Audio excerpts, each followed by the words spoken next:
So let's start with today's delicious Goan sweet buns made with whole wheat flour. So let's go through the ingredients. Now here I have one ripe banana. This is 1 cup of whole wheat flour, the flour that we use to make our chapatis, not the maida. This is about 4 tablespoons of dahi or yogurt, which is homemade. I'll leave a recipe of how I make the curd at home. This is about 1/4 cup of sugar. You can use it as per your taste. You can lessen it or increase it. This is 1 teaspoon of soft or fennel seeds. Half a teaspoon of baking soda. This will help the buns rise. 1/4 teaspoon of turmeric powder or haldi. And half a teaspoon of ova or ajwain. Even this elevates the taste. And just a pinch of salt. So now I've taken a bowl and I'm going to peel the banana. The banana has to be a little bit ripe, not raw at all. And now we're just going to mash it up with a fork.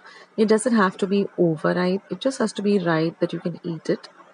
Now mash it up well with a fork. Now I'm going to add half the quantity of the sugar. And I'm going to mash it up well.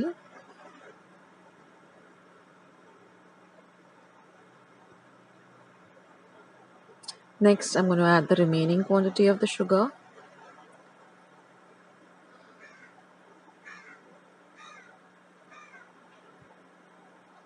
Then just a pinch of salt. Next, I'm going to add the baking soda, mix it in well, then goes in the turmeric, then the fennel seeds and the ova. So now mix all of this really well. And now we're just going to do a taste test just to see if we need to adjust the salt, the sugar. I needed to add a little bit of sugar, so in total I added about 1/4 cup of sugar. Next I'm going to go with the curd. Mix all of this really well. Now we're not going to add a single drop of water. Again, do a taste test before you add the flour, and once you're convinced about the taste, then you add the whole wheat flour. Now mix it in really well. And now we're going to just knead this into a nice soft yet firm dough. I just added about 4 tablespoons more of flour. So just adjust it as per your, the flour, because all flours are a little bit different in consistency.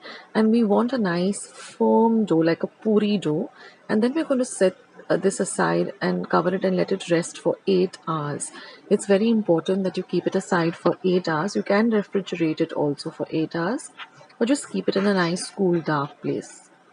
Now after 8 hours, everything has come together and it is set really well. And now I'm just going to make small line-sized balls. Now with 1 banana and 1 cup of whole wheat flour with just about 4 tablespoons more, I got exactly 15 sweet buns. So now I've kept some oil for heating, about 2 cups of oil for deep frying. Now I'm going to roll out the balls. And as I roll them out, I'm going to then keep a plate or a thali at the side and place them, a little apart from each other so that they don't stick to each other.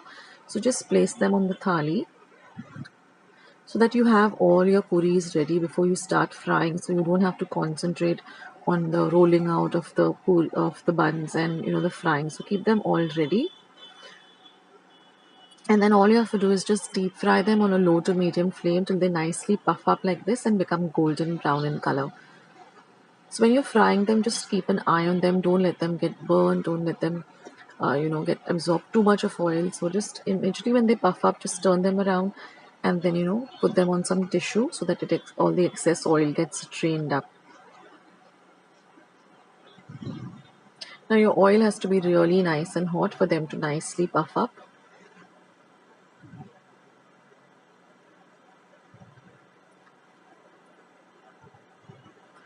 And they should be nice and golden brown like this. The turmeric also helps in giving a lovely golden brown color.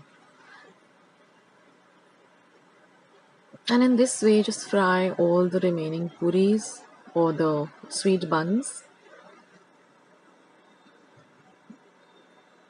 And this is such a delicious evening tea time snack. It goes so well with a nice hot cup of tea. Of course, it goes best with Goa bananas, but they're not available here in Mumbai. I mean, they're available, but at very select places and not at all times. But the Goa banana, of course, has its own beautiful taste. So if you can get your hands on that, use that. And here it is, our lovely Goan sweet buns are all ready. They've nicely puffed up and they're really delicious. Let me just break one to show you all. And you can see how nice and double layered they are and hollow in the middle. And it's fried also very well. So do try out this recipe, guys. Thank you so much for watching. I'll catch you in my next video. This is Akshata signing off. Bye. I hope you liked today's recipe as well as today's video, and if you would like to see more videos like this, then don't forget to leave this video a big thumbs up. Also, by clicking the thumbs up icon. Also, don't forget to subscribe to my channel and become a part of Akshata's recipes. Once you have subscribed, there is a small little bell icon that will pop up, so just click on that. That way, whenever I put up a new recipe or a new video, you get a message for the same. So on that note, I'll say bye and I'll catch you in my next video sooner than you think. This is Akshata saying bye, take care, stay healthy, stay fit, be kind and loving to one another. So till we meet again, bye.